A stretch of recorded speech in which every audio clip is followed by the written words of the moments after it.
সালাম আলাইকুম এভরিওয়ান, সবাইকে স্বাগতম আমাদের গুণগত রসায়নের বাকি যে এমসিকিউ যে বাকি ছিল সেগুলো সলভ ক্লাসে। তো আজকে আমরা শুরু করতেছি। তো শুরুতে প্রথম প্রশ্ন আমরা গতকালকে আপনাদেরকে 60 নাম্বার পর্যন্ত করাইছিলাম। হ্যাঁ, তো আজকে আমরা 100 থেকে শুরু করতেছি। চ্যাপ্টারটা বেশ বড়, এই জন্য অনেকগুলো এমসিকিউ। তাও আমরা চেষ্টা করছি সর্ট আউট করে যেগুলো রিপিট আসছে বা একই রকমের প্রশ্ন সেগুলো না দেওয়ার জন্য আর কি। আচ্ছা, আজকে প্রথম প্রশ্ন, ক্যান্সার আক্রান্ত কোষ শনাক্তকরণ পরীক্ষায় কোন রশ্মি ব্যবহার করা হয়? আমরা জানি ক্যান্সার শনাক্ত করার জন্য আমরা আইআর রশ্মি ইউজ করি, ঠিক আছে। এখানে বাকি যে রশ্মিগুলো আছে ইউভি দিয়ে আমরা জালটাকে শনাক্ত করি। এক্স রে দিয়ে হচ্ছে আপনার হাড়ের যে গঠন সেটা দেখানো হয়। আর MW মানে হচ্ছে ম্যাগনেটিক ওয়েভ, মানে চুম্বক তরঙ্গ, এটা দিয়ে হচ্ছে আপনার বিভিন্ন সিগন্যাল টিগন্যাল পাঠানোর জন্য বা টেলিভিশনের এই ডিশ লাইনের সিগন্যাল টিগন্যাল পাঠানোর জন্য সেটা ইউজ করা হয় আর কি। তো ক্যান্সার আক্রান্ত কোষ শনাক্ত করার জন্য আমরা আইআর রশ্মি ইউজ করি, ঠিক আছে। আচ্ছা, তারপর প্রশ্ন, এটা টেকনিক্যাল প্রশ্ন, চমৎকার। হাইড্রোজেন পরমাণুর বর্ণালীর বামা সিরিজের সর্বনিম্ন তরঙ্গ সংখ্যা বিকিরিত রশ্মি কোনটি? হ্যাঁ, মানে আমাদের সর্বনিম্ন তরঙ্গ সংখ্যার জন্য কি করতে হবে আর কি। তো আপনারা জানেন যে বামা সিরিজের জন্য আমাদের N1 হচ্ছে 2।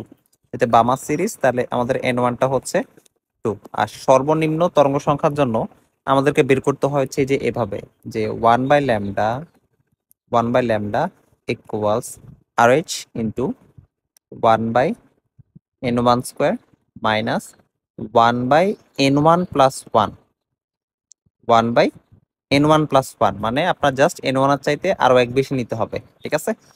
তাহলে আমরা যদি এখানে মনে করেন হচ্ছে RH কে RH এর মতোই রাখলাম, এখানে RH কে RH এর মতোই রাখলাম, এখানে যেহেতু বামা সিরিজ বলছে তাহলে আমাদের N1 হচ্ছে 2, তাহলে হচ্ছে 1/2 স্কোয়ার মানে হচ্ছে 4 মাইনাস 1/2 প্লাস 1, 2 প্লাস 1 মানে হচ্ছে আমাদের আসলে 3, তাহলে 3 স্কোয়ার মানে হচ্ছে 9। ওকে, তো আমরা যদি এখানে লসাগু করি বা এলসিএম করি, 4 নং হচ্ছে আমাদের 36, এখানে থাকবে হচ্ছে 9 আর মাইনাস হচ্ছে 4, তাহলে আসলে আলটিমেটলি থাকতেছে কত?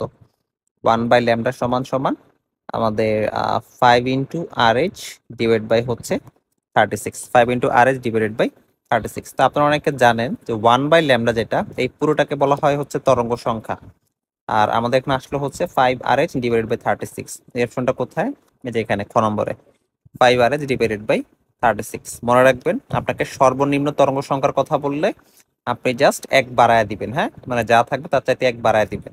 আর যদি আপনাকে সর্বোচ্চ তরঙ্গ সংখ্যার কথা বলতো তখন আপনি এখানে ইনফিনিটি বসাইতেন, যে -1/∞, মানে আসলে 0 বসানো লাগতো আর কি। তো N1 যা ছিল তাই থাকতো, আর বাকি এই প্রশ্নটুকু 0 হয়ে যেত যদি আপনাকে সর্বোচ্চের কথা বলতো আর কি। আচ্ছা, ঠিক আছে, ফাইন। আমাদের তারপরের প্রশ্ন, পরমাণুতে অরবিটালের ধারণা পাওয়া যায় হচ্ছে কোন জায়গা থেকে? তো অরবিটালের ধারণা পাওয়া যায়, অনেকে এটা ভুল উত্তর দেয়। অ্যাকচুয়ালি অরবিটালের ধারণা পাওয়া যায় হচ্ছে আপনার প্লাঙ্কের কোয়ান্টাম তত্ত্ব থেকে। হ্যাঁ, যে প্লাঙ্কের যে কোয়ান্টাম তত্ত্ব আছে সেখান থেকে মূলত আমরা অরবিটালের ধারণা পাই।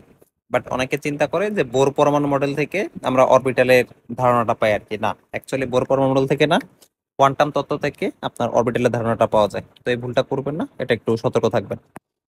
তারপরের প্রশ্ন, যে নিচের কোনটা আইসোটোনের উদাহরণ? তো আইসোটোন লাস্টে আছে দন্ত ন। তো যাদের হচ্ছে আপনার নিউটন সংখ্যা সমান তারা তারা প্রত্যেক হচ্ছে পরস্পরের আইসোটোন। তো আমরা একটু হিসাব করি কোথায় নিউটন কয়টা। তো প্রথমটার ক্ষেত্রে আমাদের কার্বনের এখানে এখানে হচ্ছে 8টা, অক্সিজেনের ক্ষেত্রে নিউট্রন 8 8 8 6, তাহলে এটা আইসোটোন না। এই জায়গাতে এখানে হচ্ছে 8টা, এখানে হচ্ছে 7টা, তাহলে এরাও আইসোটোন না। এখানে হচ্ছে 2টা, এখানে হচ্ছে 1টা, এরাও আইসোটোন না। বাকি আছে একটা অপশন, ওইটা আসলে হওয়ার কথা, কারণ এখানে 6 এখানে হচ্ছে 7টা, কার্বনের জন্য 7টা নিউট্রন, আর অক্সিজেনের জন্য 8 আর 9। বুঝলাম না, উত্তর তো একটা সঠিক না। আমি কি ভুল উত্তর করতেছি নাকি? আচ্ছা, তো আমি আরেকবার ক্যালকুলেশন করে দেখি কোনটা আসলে নিউটন। আহ প্রথমটার ক্ষেত্রে এখানে 6 আর 8 হচ্ছে 14, এখানে 8 আর 6 হচ্ছে 14। কিভাবে হলো? এখানে তো আসলে একটাও আইসোটোন না। আসলে উত্তরগুলো মনে হয় ঠিক দেওয়া নাই। এখানে 6 আর 8, 6 আর 8 হচ্ছে 14, 6 7 8 9 10 11 12 13 14, হ্যাঁ ঠিকই তো আছে। এখানে 8 আর 6 যদি যোগ করি, 8 9 10 11 12 13 14, এটা আইসোটোন না, এটাও আইসোটোন না, এটা আইসোটোন না। এখানে 1 2 3, এখানে হচ্ছে 1, এটাও আইসোটোন না। এখানে 6 আর 7 হচ্ছে 13, 8 আর 9 হচ্ছে 17। না, এখানে ভুল উত্তর, উত্তরটা মানে কোশ্চেনটাই ভুল আর কি। হ্যাঁ, এখানে কোনো আইসোটোন নাই, কোনো আইসোটোন নাই। আইসোটোন হওয়ার শর্ত হচ্ছে আপনার প্রত্যেকের দুইটা যে যতগুলো মলিকুল থাকবে এদের আপনার নিউট্রন সংখ্যা সমান হইতে হবে। এখানে যদি নিউট্রন সংখ্যা সমান না, তার মানে এটা আইসোটোন না, এটা উত্তর ব্ল্যাঙ্ক হবে, খালি থাকবে। আর হয়তো বা এখানে প্রশ্ন কোনো জায়গায় ঝামেলা আছে, হ্যাঁ, প্রশ্ন কোনো জায়গায় ভুল টুল দেওয়া আছে। আচ্ছা, বা অপশনগুলোতে এখানে ভুল টুল দেওয়া আছে। ওকে, আমার তারপরের প্রশ্ন, চুম্বকীয় কোয়ান্টাম সংখ্যা দ্বারা কি পাওয়া যায়? আমরা আসলে চুম্বক কোয়ান্টাম সংখ্যা থেকে কি পাই? আপনারা জানেন যে এই কোয়ান্টাম সংখ্যা হচ্ছে টোটাল 3টা, এই যে এন, এল, এম, এস। চুম্বক কোয়ান্টাম সংখ্যা হচ্ছে এম। এই চুম্বক কোয়ান্টাম সংখ্যা থেকে আমরা আসলে হচ্ছে আপনার অরবিটাল পাই, যে কয়টা এখানে আপনার এই সাপোজ পিতে পিতে কয়টা অরবিটাল হইতে পারে। ফর এক্সাম্পল আপনার এই যে এল এর মান যদি হয় হচ্ছে 1, এটাকে আমরা বলি হচ্ছে পি অরবিটাল, এটাকে আমরা বলি পি অরবিটাল। আর এল এর মান 1 এর জন্য আমরা এম এর মান পাই হচ্ছে -1 0 +1। তাহলে পি অরবিটাল আমরা কয়টা পাইলাম? 3টা। পি অরবিটাল কয়টা পাইলাম? 3টা। তার মানে আমরা চুম্বকীয় কোয়ান্টাম সংখ্যা দ্বারা কি পাই? চুম্বকীয় কোয়ান্টাম সংখ্যা দিয়ে আসলে আমরা অরবিটাল সংখ্যাটা পাই, যে আসলে কয়টা অরবিটাল আছে। হ্যাঁ, প্রধান কোয়ান্টাম সংখ্যা দিয়ে প্রধান শক্তিস্তর পাই, আর উপশক্তিস্তর যেটা, এটা আমরা সহকারী কোয়ান্টাম সংখ্যা দিয়ে পাই। আর চুম্বক কোয়ান্টাম সংখ্যা দিয়ে আমরা অরবিটাল পাই, আর স্পিন কোয়ান্টাম সংখ্যা দিয়ে ইলেকট্রনের ঘূর্ণনের দিক পাই। ঠিক আছে। আচ্ছা, তারপর প্রশ্ন, পটাশিয়ামের সর্ববহিস্থ ইলেকট্রনের জন্য কোন সেটটি সঠিক? তো আমরা জানি পটাশিয়াম হচ্ছে 19 নাম্বার, পটাশিয়াম হচ্ছে 19। তো আমাদেরকে বলছে সর্ববহিস্থ ইলেকট্রনের জন্য, যদি আমরা ইলেকট্রন বিন্যাস করি, পটাশিয়ামের জন্য হবে হচ্ছে আর্গন 4s1, আর্গন 4s1। তো 4টা কোয়ান্টাম সংখ্যার জন্য এখানে যেহেতু 4, তার মানে n হচ্ছে 4, তারপরে আবার s অরবিটাল, তাই না? তো s অরবিটালের জন্য l হচ্ছে 0। তো l যদি 0 হয়, m ও ডেফিনেটলি 0 হবে। আর s ইকুয়ালস, এখানে যদি একটা ইলেকট্রন আছে তো প্রথম ইলেকট্রনের জন্য হচ্ছে +1/2। ঠিক আছে, তাহলে আমাদের আসলে কত হওয়া উচিত? 4 0 0 +1/2। আমাদের এখানে আছে অপশন আছে এরকম 4 0 0 +1/2। হ্যাঁ, 4 নাম্বারটা হচ্ছে উত্তর। হ্যাঁ, 4 নাম্বার হচ্ছে সঠিক উত্তর। ওকে, আমাদের পরবর্তী প্রশ্ন, পটাশিয়ামের আচ্ছা, এটা তো মনে হয় same question, same repeat question আসছে, যে পটাশিয়ামের সর্ববহিস্থ চূর্ণের জন্য কোন সেটটা সঠিক? এটা সেম, আপনি পারবেন, এটা আপনি করে নিয়েন। হ্যাঁ, এই যে এটা হবে আর কি, যে n = 4, l = 0, m = 0, s = +1/2, same আসছে। আচ্ছা, আমার তারপর প্রশ্ন, পটাশিয়াম ফেরোসায়ানাইড, পটাশিয়াম ফেরোসায়ানাইড দিয়ে কোন ক্যাটায়ন নিশ্চিত পরীক্ষা করা যায় আর কি? তো আমরা জানি যে পটাশিয়াম ফেরোসায়ানাইড দিয়ে আপনার কপারকে শনাক্ত করা যায়। অ্যাকচুয়ালি কপার না, পটাশিয়াম ফেরোসায়ানাইড দিয়ে বেশ কয়েকটা পরমাণুকে শনাক্ত করা যায়। আয়রন Fe2+ কে শনাক্ত করা যায়, Fe3+ কে শনাক্ত করা যায়, কথা বুঝতে পারছেন? আবার কপার যে 2+, এটাকে শনাক্ত করা যায়। আর আপনারা জেনে রাখেন, আপনাদেরকে আমি বলে দিই যে অ্যামোনিয়াম প্লাস NH4+, এটা আসলে আমরা নেসলার দ্রবণ। হ্যাঁ, নেসলার দ্রবণ বা টেট্রা আয়োডো মার্কিউরেট দিয়ে আমরা অ্যামোনিয়াম আয়ন শনাক্ত করি। আর সোডিয়াম আয়নের জন্য আমরা পটাশিয়াম পাইরো অ্যান্টিমনেট ওইটা হিসাব করি। আর অ্যালুমিনিয়াম 3+ এর জন্য আমরা এই যে সোডিয়াম হাইড্রোক্সাইড যে সলিউশন আছে, সেটা দিয়ে আমরা শনাক্তকরণ করে ফেলতে পারি। হ্যাঁ, আচ্ছা, তারপরে প্রশ্ন, কোন বিজ্ঞানীর মতে আবর্তনশীল ইলেকট্রন ক্রমাগত শক্তির বিকিরণ করে? আপনারা জানেন এটা আসলে হচ্ছে ম্যাক্সওয়েলের তত্ত্ব অনুসারে আর কি। কারণ এটা আসলে ওই যে রাদারফোর্ডের একটা পরমাণু সীমাবদ্ধতা ছিল, যে ম্যাক্সওয়েলের তত্ত্ব অনুসারে যে ঘূর্ণায়মান ইলেকট্রন এই ক্রমাগত শক্তি বিকিরণ করে কেন্দ্রে ব্যাক আসবে, কিন্তু পরমাণুর ক্ষেত্রে সেমনটা হয় না। তো ম্যাক্সওয়েলের তত্ত্ব অনুসারে আবর্তনশীল ইলেকট্রন ক্রমাগত শক্তি বিকিরণ করার কথা। ঠিক আছে। আচ্ছা, কোন অরবিটালে সর্বোচ্চ ধারণকৃত ইলেকট্রন সংখ্যা কোনটি? আপনাকে ইলেকট্রনের কথা বলছে। হ্যাঁ, তো ধারণকৃত ইলেকট্রন সংখ্যা হচ্ছে 2 × 12+1। এই যে এটা 2 × 12+1। যদি শুধু অরবিটালের কথা বলতো তখন হয়তো হচ্ছে 12+1। হ্যাঁ, আমাদেরকে বলছে ইলেকট্রনের জন্য, এই জন্য 2 × 12+1। আচ্ছা, তারপর প্রশ্ন, A2B3 এই যৌগের দ্রাব্যতা S, দ্রাব্যতা গুণফল KSP এর সঠিক সম্পর্ক কোনটা? এটা আমরা জানি যে A2B3 লবণ হলে এটা দ্রাব্যতা হচ্ছে 108 s⁵ কিভাবে? ওই যে আমাদের আগের formula, x⁴ into y⁴ s⁴x+y। ঠিক আছে, তো সেই হিসেবে আপনি যদি করেন 2⁴ ইন্টু 3⁵ ইন্টু s⁴2+3, তো আপনি ক্যালকুলেট করে দেখেন, এখানে 108 s⁵ আসবে। আচ্ছা, তারপর প্রশ্ন, কোন বিকারক দিয়ে কপার 2+ এবং Fe2+ উভয় আয়ন শনাক্ত করা যায়? অবশ্যই আমাদের পটাশিয়াম ফেরোসায়ানাইড যে দ্রবণটা আছে সেটা দিয়ে। বাট দুঃখের বিষয় এখানে পটাশিয়াম ফেরোসায়ানাইড সেই অপশনটা নাই। তাহলে বাকি আছে আসলে হচ্ছে আমাদের কোনটা, নেসলার দ্রবণ না, নেসলার দ্রবণ দিয়ে আমরা এটাকে শনাক্তকরণ করতে পারবো না। তারপর হচ্ছে আমাদের অ্যামোনিয়া দ্রবণ, হ্যাঁ আমরা অ্যামোনিয়া দ্রবণ দিয়ে শনাক্তকরণ করতে পারি, কারণ অ্যামোনিয়াম থায়োসায়ানাইড একটা সলিউশন আছে, ওই অ্যামোনিয়াম থায়োসায়ানাইড দিয়ে আমরা আসলে কপার 2+ এবং Fe2+ দুটোকে শনাক্তকরণ করতে পারবো। তাহলে আমাদের উত্তর হচ্ছে এইটা। সিলভার নাইট্রেট না, সিলভার নাইট্রেট দিয়ে আমরা শনাক্তকরণ করতে পারবো না। হাইড্রোজেন সালফাইড এটা দিয়ে শনাক্তকরণ করা যাবে না। ঠিক আছে, ওকে। তারপরের প্রশ্ন, টাকা দ্বারা শোষিত ইউভি রশ্মি কোন রশ্মি হিসেবে বিকিরিত হয়? অবশ্যই দৃশ্যমান হিসেবে, হ্যাঁ ভিজিবল রে হিসেবে। কারণ দেখবেন আমরা ওই যে এই টাকার মধ্যে ইউভি রশ্মি দেওয়ার পরে দেখা যায় টাকা বিভিন্ন ধরনের কালার প্রদর্শন করে, তো এই কালারগুলো অবশ্যই দৃশ্যমান বা ভিজিবল রে।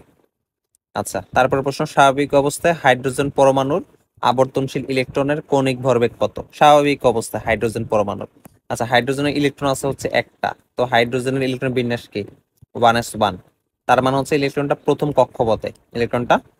কক্ষপথে। তো আমরা জানি এমবিআর সমান সমান কি? এমবিআর সমান সমান হচ্ছে এনএইচ ডিভাইডেড বাই হচ্ছে 2 পাই, এনএইচ ডিভাইডেড বাই 2 পাই। আমি এখানে 2 লিখছি কেন? এখানে হবে হচ্ছে এনএইচ ডিভাইডেড বাই 2 পাই। আচ্ছা, তো এখানে যেহেতু আমাদের হাইড্রোজেন হচ্ছে প্রথম মানে একটাই কক্ষপথ, মানে প্রথম কক্ষপথ, তাহলে আমাদের এন এর ভ্যালু হবে হচ্ছে 1। তো আমি এখানে এন কে মুছে দিই, এন এর ভ্যালু হবে হচ্ছে আমাদের 1। আর এইচ এর মান তো আমরা জানি, তো আমরা যদি ক্যালকুলেট করি 6.626 ইন্টু 10⁻⁻34। ক্যালকুলেট লেখাগুলো খারাপ হচ্ছে, হ্যাঁ আসলে আমি একটু অসুস্থ। 6.626 ইন্টু 10⁻⁻34 ডিভাইড বাই হচ্ছে আমাদের 2 পাই। তো আমরা যদি ক্যালকুলেশন করি কত আসে একটু দেখি। 6.626 ইন্টু 10⁻⁻34 ডিভাইড বাই হচ্ছে 2 পাই। তো আমাদের আনসারটা আসছে হচ্ছে 1.05 ইন্টু 10⁻⁻34। তো অপশন কোনটা? হ্যাঁ অপশন হচ্ছে ক নম্বরটা, 1.05 ইন্টু 10⁻⁻34। ঠিক আছে, তো আশা করি বুঝছেন। তারপরের প্রশ্ন, রাদারফোর্ড তার পরীক্ষায় কোন পদার্থের প্রলেপযুক্ত পর্দা ব্যবহার করেন? জিঙ্ক সালফাইড, তিনি জিঙ্ক সালফাইড ইউজ করেন, যে ZnS, zinc sulphide, not zinc সালফাইটও না, জিঙ্ক সালফেটও না। ঠিক আছে, আবার জিঙ্ক ফসফেট এটাও না। আপনারা জানেন যে জিঙ্ক সালফেট মানে হচ্ছে এটা ZnSO4, না এটা না, হ্যাঁ এরকম না। আচ্ছা, তারপরের প্রশ্ন আমাদের, পি উপশক্তি স্তরের জন্য এল ইকুয়ালস হচ্ছে 1। হ্যাঁ অবশ্যই পি এর জন্য আমাদের এল এর মান হচ্ছে 1। তারপর এল এর মান যদি 1 হয়, এম এর মান আমরা 3টা পাইতে পারি, -1 0 +1। হ্যাঁ ঠিক আছে ফাইন। অরবিটাল সংখ্যা 2টা, না অরবিটাল সংখ্যা কিভাবে 2টা? আমরা দেখতে পাচ্ছি এখানে 3টে অরবিটাল সংখ্যা, যে 1টা 2টা 3টে অরবিটাল, অরবিটাল সংখ্যা 2টা, অরবিটাল সংখ্যা হচ্ছে 3টা। তাহলে উত্তর হচ্ছে আমার সঠিক উত্তর হচ্ছে 1 ও 2, সঠিক উত্তর হচ্ছে 1 ও 2। ঠিক আছে, আচ্ছা। তারপরের প্রশ্ন আমাদের, এখানে একটা চিত্র দিয়ে দিছে উচ্চ শক্তি স্তর নিম্ন শক্তি স্তর। উপরের চিত্রটির ক্ষেত্রে শক্তির বিকিরণের জন্য ডেল ই সমান E2 - E1। হ্যাঁ অবশ্যই E2 - E1, উচ্চ শক্তি স্তরকে নিম্ন শক্তি স্তরের যে পার্থক্যটা সেটাই মূলত হচ্ছে ডেল ই। ই সমান সমান এইচ মিউ, হ্যাঁ ঠিক আছে এটা অবশ্যই সত্য প্লাঙ্কের থিওরি অনুযায়ী। ডেল ই সমান সমান E1 - E2 না, 3 নম্বর স্টেটমেন্ট সঠিক না, প্রথম দুটো হচ্ছে সঠিক। ঠিক আছে, তাহলে আমাদের উত্তর হবে হচ্ছে 77-এর 1 ও 2। 1 ও 2 কত নম্বরে? ক নম্বরে, হ্যাঁ 77 হচ্ছে ক, 1 ও 2। আচ্ছা আচ্ছা, তা আমাদের পরবর্তী প্রশ্ন, বোর পরমাণু মডেল ব্যাখ্যা করতে পারে পরমাণু তড়িৎ নিরপেক্ষতা। না, পরমাণু তড়িৎ নিরপেক্ষতা নিয়ে বোর পরমাণুর কোনো কথা বলে নাই, এটা অপশন না। পারমাণবিক বর্ণালী, হ্যাঁ বোর পরমাণু পারমাণবিক বর্ণালী ব্যাখ্যা করতে পারে, মানে যাদের একটা ইলেকট্রন একমাত্র তাদেরই নিয়ে পারমাণবিক বর্ণালী ব্যাখ্যা করতে পারে। তো পারমাণবিক বর্ণালী ব্যাখ্যা বোর পরমাণু করতে পারে, ঠিক আছে ফাইন। কক্ষপথের আকার, হ্যাঁ বোর পরমাণু মডেল কক্ষপথের আকার নিয়ে ধারণা দিচ্ছে যে কক্ষপথের আকার আসলে কেমন হবে। তাহলে আমাদের উত্তর হচ্ছে 2 আর 3। 2 আর 3 কত নম্বরে আছে? খ নম্বরে, খ হচ্ছে 2 আর 3। বোর পরমাণু মডেল পরমাণু তড়িৎ নিরপেক্ষতা এটা নিয়ে কোনো ধরনের ধারণা দিতে পারে না, তো যে জন্য আমাদের প্রথম অপশনটা হবে না, বাকি দুটো হচ্ছে সঠিক। আচ্ছা, আয়রনের অক্সাইড, আমরা এখানে একটা অক্সাইড আয়রনের অক্সাইড, এটা আমরা FeOH3 ধরতে পারি। হ্যাঁ আয়রনের অক্সাইড FeOH3, FeOH3 ধরলাম অক্সাইড। আচ্ছা হাইড্রোক্সাইড বলে নাই তো, আয়রনের অক্সাইড বলছে আর কি। তো তো আচ্ছা আচ্ছা, সমস্যা নাই, আমরা মোটামুটি হবে, প্রবলেম নাই। এটা যদি আমরা যদি HCl এর বিক্রিয়া দেই, HCl এর বিক্রিয়া দিলে কি উৎপন্ন হইতে পারে? উৎপন্ন হইতে পারে হচ্ছে FeCl3, কারণ যেহেতু আয়রন যোজন হচ্ছে 3, এখানে উৎপন্ন হবে হচ্ছে FeCl3 প্লাস হচ্ছে H2। তাহলে আসলে এ যৌগ হচ্ছে এইটা, এ যৌগ হচ্ছে FeCl3। তো আমাদেরকে বলছে এ দ্রাব্যতা, এ স্থলের দ্রাব্যতা গুণফল কত? এটা কি Ab3 টাইপের লবণ না? তো Ab3 টাইপের লবণ হলে আমাদের দ্রাব্যতা গুণফল হবে হচ্ছে 27s⁴, 27s⁴। তো আমাদের অপশন হচ্ছে যে এটা 27s⁴। আর কেউ যদি চান যে না আপনি যেভাবে করবেন, যেখানে এক্স এর ভ্যালু হচ্ছে 1, মানে একটার পরমাণু সংখ্যা হচ্ছে 1 আর একটার হচ্ছে 3, তাহলে যে ফর্মুলা অনুযায়ী 1 এর পাওয়ার 1, 1 এর পাওয়ার 1 ইন্টু 3 এর পাওয়ার 3 ইন্টু এস এর পাওয়ার হচ্ছে 1 প্লাস 3। তাহলে আমাদের আসলে থাকতেছে হচ্ছে 27s⁴। ওকে, 27s⁴। আচ্ছা, উদ্দীপকে এই যৌগে বিদ্যমান ক্ষারীয় মূলকটি শনাক্তকরণে কোনটা ব্যবহার করা হয় আর কি? আচ্ছা, তো আমাদের এখানে আসলে ক্ষারীয় মূলক কোনটা? আমাদের এখানে এই দুইটার মধ্যে ক্ষারীয় মূলক ছিল হচ্ছে আসলে হচ্ছে আপনার Fe3+ যে ব্যাপারটা না, Fe3+, এটা হচ্ছে আমাদের মূলত ক্ষারীয় মূলক। Fe3+, এটা হচ্ছে ক্ষারীয় মূলক। আর Cl যে মাইনাস, এটা আসলে হচ্ছে অম্লীয় মূলক। কেন অম্লীয় মূলক? এই Cl- যে ব্যাপারটা না, এটা মূলত আসছে হচ্ছে আপনার ইয়া থেকে, এই HCl থেকে আসতে পারে আর কি, অ্যাসিড থেকে আসতে পারে। তো এই জন্য এটাকে বলা হয় অম্লীয় মূলক। আর ফেরাস হাইড্রোক্সাইড, মানে এটা হাইড্রোক্সিল থেকে আসছে বিধে এটাকে বলা হয় হচ্ছে ক্ষারীয় মূলক।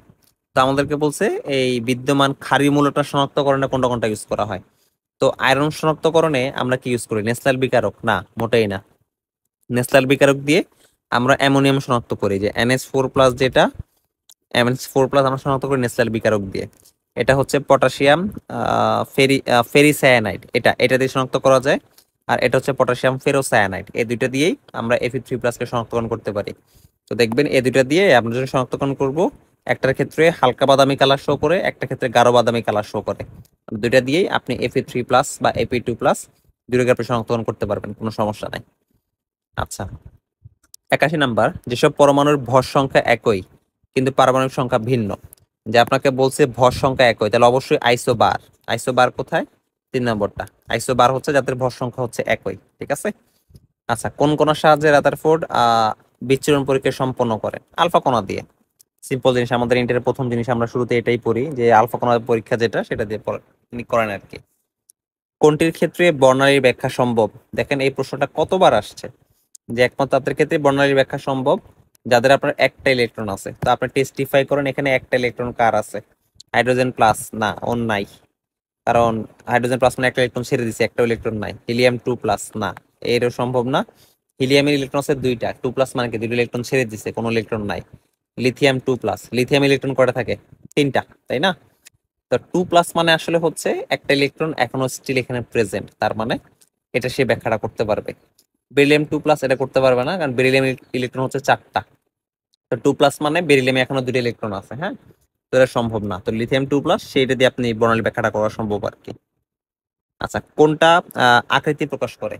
তো প্রধান কোয়ান্টাম সংখ্যা, আমরা জানি প্রধান কোয়ান্টাম সংখ্যা দিয়ে আকার বোঝানো হয়, সহকারী কোয়ান্টাম সংখ্যা দিয়ে আকৃতি বোঝানো হয়, ঠিক আছে। সহকারী কোয়ান্টাম সংখ্যা কোনটা? এই যে এটা সহকারী কোয়ান্টাম সংখ্যা, এটা দিয়ে আকৃতি বোঝানো হয়। কিভাবে আকৃতি বোঝানো হয় আপনাকে একটু বলি। যেমন প্রধান কোয়ান্টাম সংখ্যা n, 1 মানে প্রথম কক্ষপথ, তো প্রথম কক্ষপথ মনে করেন এরকম। n এর মান যদি হয় 2, মানে প্রধান কোয়ান্টাম সংখ্যা যদি হয় 2, তার মানে কি দ্বিতীয় কক্ষপথ, দ্বিতীয় কক্ষপথ অবশ্যই প্রথম কক্ষপথের চাইতে বড়। এজন্য প্রধান কোয়ান্টাম সংখ্যা দিয়ে আপনার আকার বোঝায়। আর সহকারী কোয়ান্টাম সংখ্যার যে ব্যাপারটা, যেমন এই এল এর মান যদি হয় 0, 0 হলে আমরা এটাকে বলি এস অরবিটাল। তো এস অরবিটাল কেমন? গোলাকার। আবার এল এর মান যদি হয় 1, আমরা সেটাকে বলি হচ্ছে পি অরবিটাল। পি অরবিটাল কেমন? ডাম্বেল আকৃতি। তাহলে এটা কি আসলে এই যে আকৃতি বুঝাচ্ছে না? অবশ্যই আকৃতি বুঝাচ্ছে। তো এই জন্যই আকৃতি প্রকাশ করে হচ্ছে আপনার সহকারী কোয়ান্টাম সংখ্যা, ঠিক আছে। আচ্ছা, তারপরে বলছে যে কোন অরবিটালটি সম্ভব, মানে কোন অরবিটালটা পসিবল? 5s, হ্যাঁ 5s অরবিটাল তো অবশ্যই সম্ভব, 5s 5p হইতেই পারে। 3f, বাকি এগুলো সম্ভব না। আপনার 3s 3p 3d সম্ভব, হ্যাঁ, বাকিটা পসিবল না। 2s 2p সম্ভব, 2d সম্ভব না। 1p প্রশ্নই আসে না, শুধুমাত্র 1s ই সম্ভব, হ্যাঁ। মানে আপনার যত নাম্বার তার এই প্রধান কোয়ান্টাম সংখ্যা থাকবে, ঠিক সেই কয়টা অরবিটাল সে বানাইতে পারবে। যেমন এখানে 5 আছে, তাহলে সে 5s 5p 5d 5f in fact 5g সেটাও সে বানাইতে পারবে। ঠিক আছে, 3 দেওয়া আছে, তার মানে সে 3p 3d 3f 3p 3s 3p 3d এই তিনটে সে বানাইতে পারবে। ঠিক আছে, মানে 3s 3p 3d এরকম যেতে পারবে, 3a পর্যন্ত সে যেতে পারবে না। মানে প্রধান কোয়ান্টাম সংখ্যা যত থাকবে সে ঠিক তত সংখ্যক সহকারী কোয়ান্টাম সংখ্যা সে বানাইতে পারবে। ঠিক আছে, আচ্ছা। পরমাণুতে অরবিটালের ধারণা নিচের কোনটি থেকে পাওয়া যায়? অরবিটালের আইডিয়া পাওয়া যায় হচ্ছে কোয়ান্টাম বলবিদ্যা থেকে। হ্যাঁ, কোয়ান্টাম বলবিদ্যা থেকে, এটা ভুল করবেন না। দৃশ্যমান আলোর তরঙ্গদৈর্ঘ্য কত? এটা আমরা জানি 380 থেকে 780 ন্যানোমিটার, যেখানে মেনশন করে দিচ্ছে ন্যানোমিটার। 380 থেকে 780 ন্যানোমিটার। ইলেকট্রন তৃতীয় শক্তি স্তরে ফিরে আসলে কোন বর্ণালী দেখা যায়? লাইমেন, বামার, প্যাস্টেন। অবশ্যই প্যাস্টেন। আপনারা জানেন যে 5টা সিরিজ আছে, যে প্রথমটা হচ্ছে লাইমেন, তারপরে হচ্ছে বামার, তারপরে হচ্ছে প্যাস্টেন। লাইমেন, বামার, প্যাস্টেন, তারপরে হচ্ছে ব্রাকেট, তারপর হচ্ছে ফুন। ঠিক আছে, এরকম 5টা সিরিজের নাম আপনার শোনার কথা। তো লাইমেনের জন্য হচ্ছে 1, বামারের জন্য 2, প্যাস্টেনের জন্য 3, ব্র্যাকেটের জন্য 4, ফুন্ডের জন্য হচ্ছে 5। তো উপর থেকে যদি প্রথম কক্ষপথে আসে তখন তাকে বলা হয় লাইমেন, দ্বিতীয়তে আসলে বামার, তৃতীয়তে আসলে হচ্ছে প্যাস্টেন। তো আমাদেরকে বলছে যে দেখেন তৃতীয় শক্তিস্তরে ফেরত আসলে কোন বর্ণালী রেখা দেখা যায়? প্যাস্টেন বর্ণালী রেখা দেখা যাবে। ঠিক আছে, আচ্ছা। কোনটিতে ইলেকট্রন আগে প্রবেশ করবে? আমরা এই দুইটার জন্য, সবগুলোর জন্য n+l এর মান হিসাব করব। তো যার n+l এর মান কম আসবে সেখানে ইলেকট্রন আগে প্রবেশ করবে। এখানে 6p মানে হচ্ছে 6+1, তার মানে হচ্ছে 7। এখানে 5d তার মানে হচ্ছে 5+2, মানে এখানেও 7। এখানে 4f তার মানে 4+3, এখানে হচ্ছে 7। এখানে হচ্ছে 7s 7+0, এখানে 7। সবগুলোর জন্য আসলে 7 আসছে। হ্যাঁ, তাহলে যার n এর মান সবচাইতে কম আপনার সেখানে আগে ইলেকট্রন প্রবেশ করবে। তো এখানে n এর মান 6, এখানে n এর মান 5, এখানে n এর মান 4। হ্যাঁ, তার মানে অবশ্যই এই জায়গাতে ইলেকট্রন আগে প্রবেশ করবে 4f এ। ঠিক আছে, ওকে। তারপরের প্রশ্ন, ক্যালসিয়াম ফ্লোরাইডের সম্পৃক্ত জলীয় দ্রবণে ফ্লোরাইড আয়নের ঘনমাত্রা হচ্ছে 0.00655 এত গ্রাম পার লিটার। আপনাকে দ্রাব্যতা গুণফল কত বলছে? এই যে দেখেন এটা গ্রাম পার লিটারে আছে, এটার আগে মোল পার লিটারে নিতে হবে। তার আমরা এর দ্রাব্যতা এস, এটা হচ্ছে 0.00655 ডিভাইডেড বাই, এটাকে ভাগ দেব হচ্ছে আমাদের যে ক্যালসিয়াম ফ্লোরাইড আছে এটা আণবিক ভর দিয়ে। তো আমি যদি ক্যালকুলেশন করি, ক্যালসিয়ামের আণবিক ভর হচ্ছে 40+, আর ফ্লোরিনের যদি ভুল না করি 9 × 18, 18 হওয়ার কথা আর কি। তো 18 × 36, আমি 36 ধরে নিচ্ছি, 76 আর কি। তো ডিভাইডেড বাই হচ্ছে 76, ডিভাইডেড বাই 76। আর এটা হচ্ছে আমাদের ক্যালসিয়াম ফ্লোরাইড মানে Ab2 টাইপের। তো Ab2 টাইপের জন্য আমাদের যে কেএসপি বা দ্রাব্যতা গুণফল, কেএসপি হচ্ছে আমাদের 4s3। Ab2 টাইপের জন্য 4s3। তাহলে আমাদের এটাকে আমরা কিউব করব, আবার 4 দিয়ে মাল্টিপ্লাই করব, কারণ এমসিকিউ সলভ করতেছি তো কেএসপির জন্য। তাহলে আমরা যদি হিসাব করি 0.00655 ডিভাইডেড বাই 76, এই 76 দিয়ে ভাগ দিয়ে প্রথমে আমরা এটাকে মোল পার লিটারে নিয়ে গেলাম। হ্যাঁ, তারপরে এর পাওয়ার দিব হচ্ছে কিউব। ঠিক আছে, এর পাওয়ার দিলাম হচ্ছে কিউব, কিউব দিলাম, ইন্টু দিলাম হচ্ছে 4। তো আমাদের আনসারটা আসছে হচ্ছে এরকম 2.56 ইন্টু 10⁻⁻12, 2.56 ইন্টু 10⁻⁻12। বাট এমন কোনো অপশন এখানে নাই। আসলে আমি আমার সাইন্টিফিক ক্যালকুলেটর দূরে রেখে আসছি, তো ফোন দিয়ে ক্যালকুলেশন করছি, তো প্রপারলি ক্যালকুলেশন হয়তো বা করতে পারি নাই। তো আপনারা একটু ভালো মতো দেখবেন এই ক্যালসিয়ামের আর ফ্লোরিনের আণবিক ভর দিয়ে টোটালি ঠিক মতো ভাগ দেওয়া হয়েছে কিনা। তো আমি আরেকবার হিসাব করি আর কি। আমি একটু দেখে নিই ফ্লোরিনের আণবিক ভর আসলে কত। Molecular mass of fluorine, molecular mass of calcium fluoride 78। আচ্ছা, ফ্লোরিনের আসলে হচ্ছে 19 করে আর কি, এটা আসলে 78 হবে। আমাকে এখানে ভাগ দিতে হবে হচ্ছে 78 দিয়ে। সামান্য একটু ফ্ল্যাকচুয়েশন অনেক ঝামেলা করতে পারে। আচ্ছা, তো আমরা ক্যালকুলেশন একটু কষ্ট করে আরেকবার করি। 0.00655, 0.00655, হ্যাঁ, ডিভাইডেড বাই হচ্ছে আমাদের 78। তো আর এটার পাওয়ার দিলাম হচ্ছে আমরা কিউব, আর ইন্টু দিলাম হচ্ছে 4। আমাদের হচ্ছে 2.36 ইন্টু 10⁻⁻12, 2.3 10⁻12, বাট এমন কোনো অপশন এই জায়গাতে নাই। তো আপনারা একটু আসলে কষ্ট করে দেখবেন, এখানে যে 4টা অপশন দেওয়া আছে কোনোটার সাথে আমার উত্তর মিলতেছে না। তো একটু দেখে নিবেন আপনারা, আমি আপনাকে প্রসিডিউরটা বলে দিছি, আপনি প্রসিডিউরটা ওই হিসেবে করবেন। এখানে ঘনমাত্রা গ্রাম পার লিটার দেওয়া আছে, আপনাকে ফার্স্ট অফ অল এটাকে গ্রাম পার লিটার থেকে মোল পার লিটারে নিয়ে নিতে হবে। মোল পার লিটারে নিয়ে পরে আপনি বাকি কাজটুকু করবেন, হ্যাঁ। তো এখানে 90 খালি রাখলাম। কোনটি শিক্ষা পরীক্ষা দেয় না? আমরা জানি বেরিলিয়াম। বেরিলিয়াম শিক্ষা পরীক্ষা দেয় না। কেন শিক্ষা পরীক্ষা দেয় না? কারণ বেরিলিয়ামের আকারটা অনেক ছোট। এটা কিন্তু ইনফ্যাক্ট খ নম্বরের পরীক্ষাতেও আসে যে বেরিলিয়াম শিক্ষা পরীক্ষা অংশগ্রহণ কেন করে না। এর আকারটা অনেক ছোট হওয়ার কারণে আমরা যদি যতই জায়গায় তাপ দিলে ইলেকট্রন উপরের কক্ষপথে যাওয়ার জন্য অনেক বেশি শক্তি প্রয়োজন হয়, আর অতটুকু শক্তি আসলে এখানে দেওয়া পসিবল হয় না। পি অরবিটালের আকৃতি কিরকম? ডাম্বেল আকৃতি। আমরা জানি যে পি এর আকারটা হচ্ছে যে এরকম, শেপটা হচ্ছে এরকম। তো এটা আসলে আরে এটা কি হইলো, ডাম্বেল আকারের মতো আর কি, যে এরকম ডাম্বেল আকৃতি। ওকে। হাইড্রোজেন বর্ণালীতে অতি বেগুনি অতি বেগুনি অঞ্চলে কোন সিরিজ উৎপন্ন হয়? তো অবশ্যই লাইমেন। প্রথমটা হচ্ছে লাইমেন, লাইমেন হচ্ছে আপনার অতি বেগুনি সিরিজ উৎপন্ন হয় আর কি, ঠিক আছে।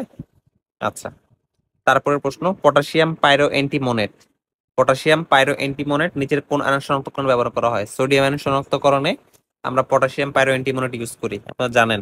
হ্যাঁ, লবণ শনাক্তকরণ টেস্ট অবশ্যই করছেন, ভালো মতো করবেন, এখান থেকে এমসিকিউ আসে। পটাশিয়াম পাইরো অ্যান্টিমোনেট দিয়ে আমরা সোডিয়াম আয়ন শনাক্তকরণ করি। NH4+ যেটা, এটা হচ্ছে আপনার এই নেসলা নেসলা দ্রবণ দিয়ে। জিঙ্ক 2+ যেটা, এটা আমরা হচ্ছে আপনার সোডিয়াম হাইড্রোক্সাইড যেটা আছে এটাতে শনাক্তকরণ করতে পারি। ক্যালসিয়াম 2+ যেটা, এটা হচ্ছে আমরা যে এই সোডিয়াম হাইড্রোক্সাইড যেটা আছে ওটাতে শনাক্তকরণ করতে পারি, কোনো সমস্যা হয় না। আচ্ছা, কক্ষ তাপমাত্রায় 60 গ্রাম ভরের একটি সম্পৃক্ত দ্রবণে 15 গ্রাম সোডিয়াম ক্লোরাইড দ্রবীভূত থাকলে সোডিয়াম ক্লোরাইডের দ্রাব্যতা কত? আমরা দ্রাব্যতা জানি, S = 100 × M divided by capital M minus small m। তো ক্যালকুলেশন যদি আমরা করি, 100 ইন্টু দ্রবের ভর, আমাদের এখানে দ্রব কত? দ্রব হচ্ছে 15 গ্রাম, তাহলে 15, 60 গ্রাম ভরের সম্পৃক্ত দ্রবণ, দ্রবণ হচ্ছে 60, মানে হচ্ছে 60, আর মাইনাস হচ্ছে আমাদের দ্রব্য যেটা সেটা হচ্ছে 15, মানে দ্রাবকের ভর আপনাকে হিসাব করতে হবে। তো আমরা যদি এখানে একটু ছোটখাটো ক্যালকুলেশন করি, কত আসে? 100 ইন্টু হচ্ছে আমাদের 15 ডিভাইডেড বাই 60 মাইনাস 15, আমাদের আসছে 33.33। আনসার আসছে হচ্ছে 33.33, ঠিক আছে। তো আমাদের অপশন কত? 33.33, যে এটা ঘ নম্বরটা 33.33। পরমাণু নিউক্লিয়াস ধনাত্মক আধানযুক্ত কোন বিজ্ঞানী প্রমাণ করেন? রাদারফোর্ড। আমরা যে রাদারফোর্ডের আলফা কণা বিচ্ছিন্ন পরীক্ষা থেকে এই আইডিয়াটা পাই। তারপর প্রশ্ন, ক্যালসিয়াম ফসফেটের দ্রাব্যতা গুণফল কোনটি? এটা আসলে চমৎকার প্রশ্ন। ক্যালসিয়াম ফসফেটের আমরা যদি আসলে না জানি, মানে সংকেত না জানি, দ্রাব্যতা গুণফল বের করা আমার জন্য কষ্ট হয়ে যাবে। ক্যালসিয়াম ফসফেটের সংকেত হচ্ছে এটা, Ca3PO4, মানে ফসফেট। ফসফেটের যোজনী হচ্ছে 3, এই 3 এর জায়গায় দেওয়া হয়েছে, আর ক্যালসিয়ামের যোজনী হচ্ছে 2, 2 এর জায়গায় দেওয়া হয়েছে। তো এখানে আসলে সংখ্যাগুলো কত? 3 আর 2। তো আপনি যদি ওই যে ফর্মুলাটা ইউজ করেন, 3⁻³ ইন্টু 2⁻², S⁻³ তারপর হিসাব করেন, এটা আসবে হচ্ছে 108 S⁵, ঠিক আছে। তো আনসার হচ্ছে এই যে 4 নম্বরটা, 108 S⁵। তারপর প্রশ্ন, 4f এর জন্য n+l এর মান কত? তো এখানে n এর মান হচ্ছে 4, f এর মান হচ্ছে 3, তাহলে 4 আর 3 যোগ করলে কত? 7। 4 আর 3 যোগ করলে হচ্ছে 7। তারপর প্রশ্ন, দ্রাব্যতা গুণফল নিচের কোন ক্ষেত্রে প্রযোজ্য? অধিক দ্রবণীয় সমযোজী যৌগ না, অধিক দ্রবণীয় তড়িৎ যৌগ না, এটার জন্য না। স্বল্প দ্রবণীয় আয়নিক যৌগ, এটার জন্য। আপনার দ্রাব্যতা গুণফল তাদের জন্যই প্রযোজ্য যে সমস্ত আয়নিক যৌগ খুব স্বল্প পরিমাণে বিয়োজিত হয়, হ্যাঁ, স্বল্প পরিমাণে বিয়োজিত হয়। নিচের কোনটি শনাক্তকরণে বেরিয়াম নাইট্রেট ব্যবহার করা হয়? বেরিয়াম নাইট্রেট ইউজ করার জন্য, মানে বেরিয়াম নাইট্রেট দিয়ে আমরা সালফেট আর কার্বনেট ওই দুইটা ইউজ করি আর কি। এখানে কার্বনেট যেহেতু অপশনে নাই, আমরা সালফেটটাকেই ধরে নিতেছি যে সালফেট শনাক্তকরণ করার জন্য আমরা বেরিয়াম নাইট্রেট ইউজ করি। ওকে, নিচের কোন অরবিটালটি হুন্ডের নীতি প্রদর্শনে অক্ষম? S orbital. কেন এস অরবিটাল? কারণ হুন্ডা আমাদেরকে বলছে যে পরমাণুতে ইলেকট্রন প্রথমে একমুখী স্পিনে অর্ধপূর্ণ করবে, তো বিপরীতমুখী স্পিনে সম্পূর্ণ করবে। তো এখানে মনে করেন সাপোজ এই যদি আমরা পি নেই, পি অরবিটাল নেই, পি এর ক্ষেত্রে তিনটা, তো পি এ প্রথমে একটা যায়, দুইটা যায়, তিনটা যায়, তারপর এভাবে যায়, এভাবে যায়, এভাবে যায়। বাট এস অরবিটালে আপনার বক্সে আছে হচ্ছে একটা, তো এখানে আসলে হুন্ডের নীতি প্রযোজ্য না। আচ্ছা, আলফা কণার বৈশিষ্ট্য কোনটি? আলফা কণার বৈশিষ্ট্য কোনটি? এতে দুটি প্রোটন ও দুটি ইলেকট্রন আছে। এটা আসলে আপনাকে বলি, আলফা কণা হচ্ছে হিলিয়াম নিউক্লিয়াস। হ্যাঁ, এই হিলিয়াম 2+ যেটা, এটাকে বলা হয় হচ্ছে আলফা কণা। তো এখানে দুইটা প্রোটন আছে, সত্য কথা। দুইটি ইলেকট্রন না, কোনো ইলেকট্রন নাই, এটা অপশন না। এটা খুব ধীর গতি সম্পন্ন কণা, মোটেই না। আলফা কণা খুবই উচ্চ গতি সম্পন্ন কণা। ইয়ার ধনাত্মক চার্জিত কণা। হ্যাঁ, এটা সঠিক উত্তর হইতে পারে, কারণ হিলিয়াম 2+। হ্যাঁ, তো ধনাত্মক চার্জে চার্জিত কণা। আর এর ভর সংখ্যা হচ্ছে 2 না, ভর সংখ্যা 2 না, হিলিয়ামের ভর সংখ্যা হচ্ছে 4। হিলিয়ামের ভর সংখ্যা হচ্ছে 4। আচ্ছা, পরবর্তী প্রশ্ন, নিচের কোন ইলেকট্রনের জন্য কোয়ান্টাম সংখ্যা সেটটি গ্রহণযোগ্য? মানে কোন সেটটা গ্রহণযোগ্য হইতে পারে? এন এর মান যদি হয় 1, এল এর মান 1 হওয়া পসিবল না। ঠিক আছে, অবশ্যই এন এর চেয়ে কম হইতে হবে। এখানে এন এর মান হচ্ছে 2, এল এর মান 0। ঠিক আছে, ফাইন। এল এর মান 0 হইলে এম এর মান আবার এল এর চেয়ে বেশি হইতে পারবে না। হ্যাঁ, তাহলে 2 নম্বরটা অপশন না। এখানে এন এর মান হচ্ছে 4, হইতে পারে। এল এর মান হচ্ছে 2, ঠিক আছে, ফাইন, এটা হইতে পারে। আবার তারপর এম এর মান -1, হ্যাঁ, এটা হইতে পারে, এটা -1 হইতে পারে। হ্যাঁ, 3 নম্বর হচ্ছে সঠিক উত্তর। হ্যাঁ, 3 নম্বরটা সঠিক উত্তর। ওকে, কক্ষ তাপমাত্রায় 275 গ্রাম সম্পৃক্ত দ্রবণে 75 গ্রাম দ্রব থাকলে এর দ্রাব্যতা কত? ওই যে সেম, আমরা আগের মতো করব। এস ইকুয়ালস 100 ইন্টু দ্রবের ভর 75 ডিভাইডেড বাই দ্রাবকের ভর, তার মানে 225 মাইনাস 75। তো আমরা যদি এখানে আপনার হিসাবটা করে দেখাই, এটা আসবে হচ্ছে 100 ইন্টু হচ্ছে 75 ডিভাইডেড বাই 225 মাইনাস 75। তো আসতেছে হচ্ছে 50, দ্রাব্যতা আসতেছে হচ্ছে 50, 50 আসতেছে আমাদের। তো অপশন হচ্ছে 3 নম্বরটা 50। mx2 এর দ্রাব্যতা গুণফল কোনটি? mx2 এর দ্রাব্যতা গুণফল কোনটি? তো দেখেন, আমরা যদি আপনাকে ভেঙে দেখাই, mx2 কে যদি আমরা ভাঙাই তাহলে কি আসবে? আসবে হচ্ছে m2 plus plus 2x minus. হ্যাঁ, তাহলে আমাদের দ্রাব্যতা গুণফল কত হবে? m2 প্লাস ইন্টু, এখানে 2 দেওয়া নাই, m2 প্লাস, হ্যাঁ, স্কোয়ার, এখানে 2 আছে না? হ্যাঁ, 2 দেওয়া আছে। তা আমাদের অপশন হচ্ছে প্রথমটা, আমাদের অপশন হচ্ছে প্রথমটা। কারণ আমাদের যখন আমরা দ্রাব্যতা গুণফল বের করব, তো আমাদের সামনে যে মূল সংখ্যাটাকে ঘাতান্বিত করতে হবে। এখানে m2 প্লাস n প্লাস এর মতো রাখছি, বাট এক্স এক্স মাইনাস যেটা আছে তার সামনে 2 দেওয়া আছে। হ্যাঁ, মানে 2 মূল উৎপন্ন হয়েছে, এই জন্য 2টাকে আমরা পাওয়ার হিসেবে উন্নীত করে দিব। ওকে, আচ্ছা, নিচের কোন ক্ষেত্রে বোর পরমাণু মডেল প্রযোজ্য? যাদের একটা ইলেকট্রন, তাদের জন্য বোর পরমাণু মডেল প্রযোজ্য। তো এই জিনিসটা আপনি বেশ কয়েকবার দেখছেন। হ্যাঁ, ঘুরে পেঁচা দেখছেন, অন্যভাবে দেখছেন আর কি। হাইড্রোজেন প্লাস প্রযোজ্য না, এখানে কোনো ইলেকট্রন নাই। মানে হাইড্রোজেন প্লাস একটা ইলেকট্রন ছিল, হাইড্রোজেন প্লাস মানে একটা ইলেকট্রন সে ছেড়ে দিচ্ছে, মানে কোনো ইলেকট্রন নাই, পসিবল না। হিলিয়াম 2+, এখানে পসিবল না, কারণ হিলিয়ামের 2টি ইলেকট্রন, তো হিলিয়াম 2+ মানে 2টি ইলেকট্রন ছেড়ে দিচ্ছে, কোনো ইলেকট্রন নাই, এটা পসিবল না। লিথিয়াম 2+, হ্যাঁ, এটা সঠিক উত্তর। কারণ লিথিয়ামের 3টি ইলেকট্রন, সেখান থেকে সে 2টা ছেড়ে দিচ্ছে, তার মানে আছে হচ্ছে একটা। ওকে, ইলেকট্রোম্যাগনেটিক বর্ণালীতে কোনটি তরঙ্গ দৈর্ঘ্য দীর্ঘ? হ্যাঁ, মানে কোন তরঙ্গ দৈর্ঘ্য সবচেয়ে দীর্ঘ?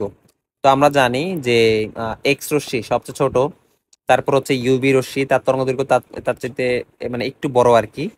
তো ইউভি রশ্মির পরে হচ্ছে আমাদের দৃশ্যমানের পর হচ্ছে আইআর এর পর হচ্ছে টিবি।